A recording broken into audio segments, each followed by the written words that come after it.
Adenomas.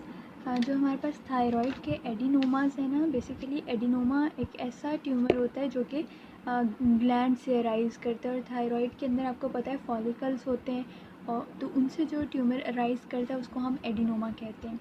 अब adenomas भी होते हैं, कार्सिनोमास भी होते हैं। ज़्यादातर जो थायराइड के कैंसर्स हैं वो नोड्यूल्स की फॉर्म में प्रेजेंट करते हैं।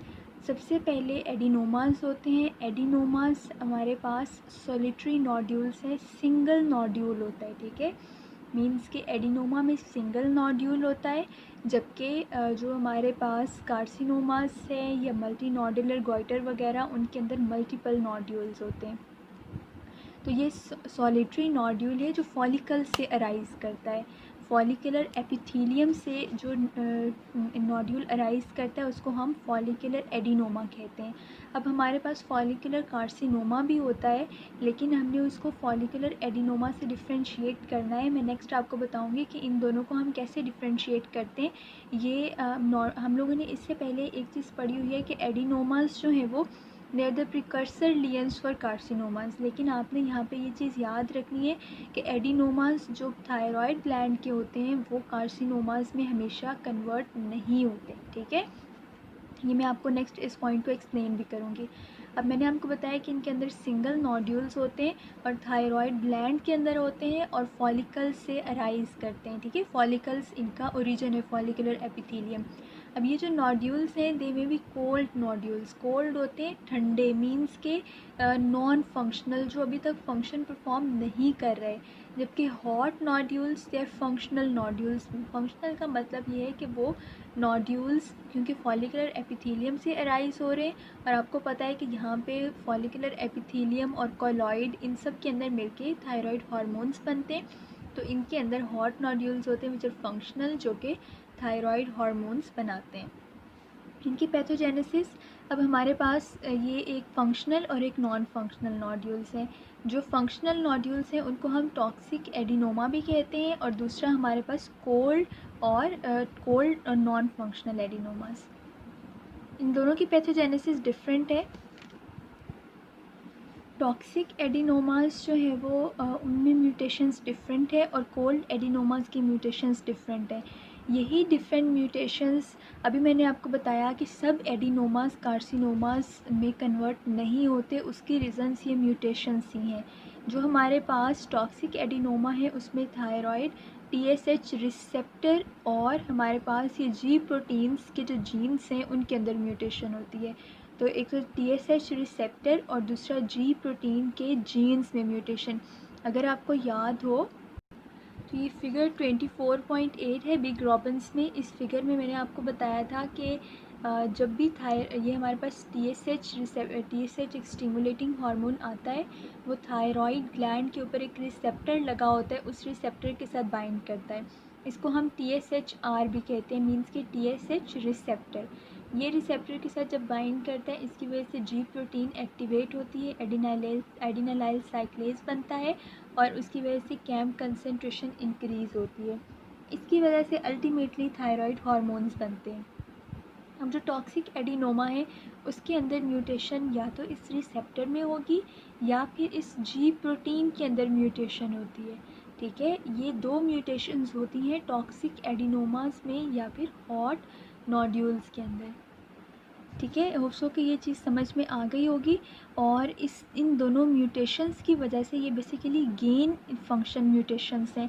तो आपको पता है जब गेन म्यूटेशंस होती हैं तो मीन्स कि रिसेप्टर की एक्टिविटी भी ज़्यादा होगी और G प्रोटीन की एक्टिविटी भी ज़्यादा होगी। तो जब ये हमारे पास दोनों एक्टिविटीज़ ज़्यादा होंगी तो बहुत ज़्यादा हार्मोन्स बनेंगे, लेकिन ऊपर से स्टिमुलेटरी सिग्नल्स नहीं आ रहे।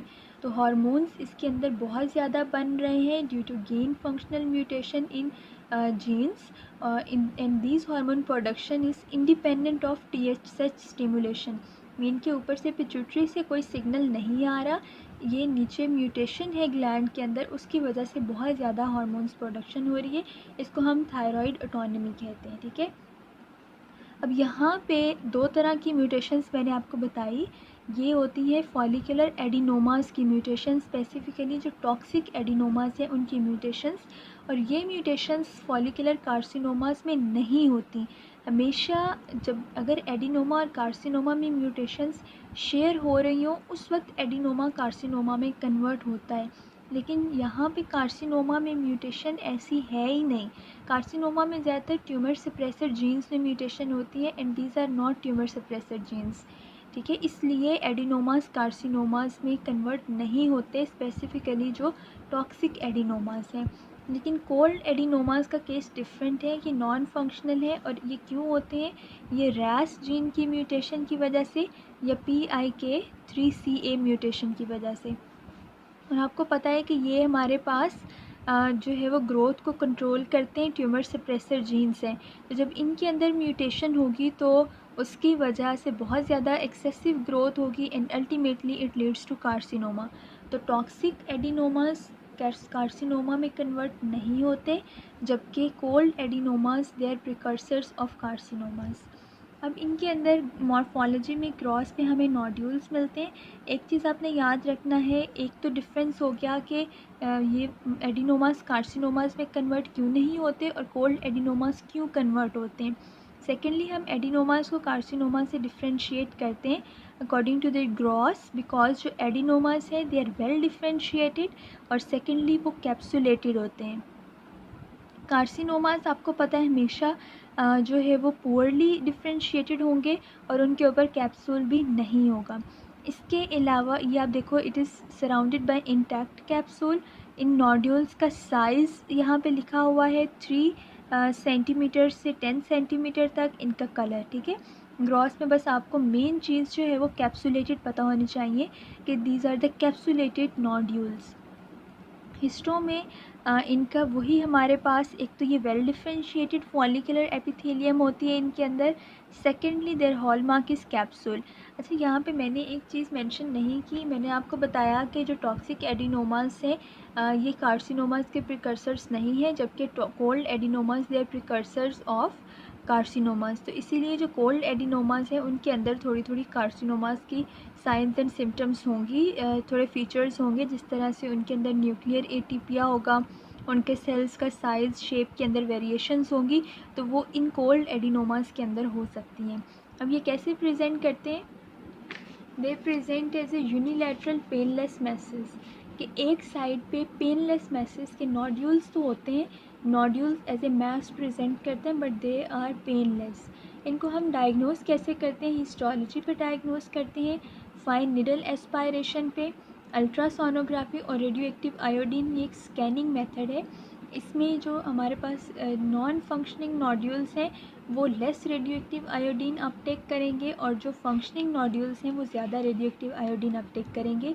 इसका क्या मतलब है? ये जो आयोडीन है बेसिकली ये हार्मोन्स बनाने के लिए चाहिए, तो जो ग्लैंड फंक्शन कर रहा है, हार्मोन्स बना रहा है, वो आयोडीन को पिक करेगा और जो नॉन फंक्शनिंग ग्लैंड्स हैं वो आयोडीन को पिक नहीं करेंगे। तो इसके अंदर आपको हॉट और कोल्ड नोड्यूल्स का पता होना चाहिए। आपको ये चीज़ पता होनी चाहिए कि कौन सा कार्सिनोमा में कन्वर्ट होता है, कौन सा प्रिकर्सर नहीं है, ठीक है। और इसके अलावा आपको ये इसकी जो ये आयोडीन स्कैनिंग है ये आपको इसकी ज़रूर पता होनी चाहिए।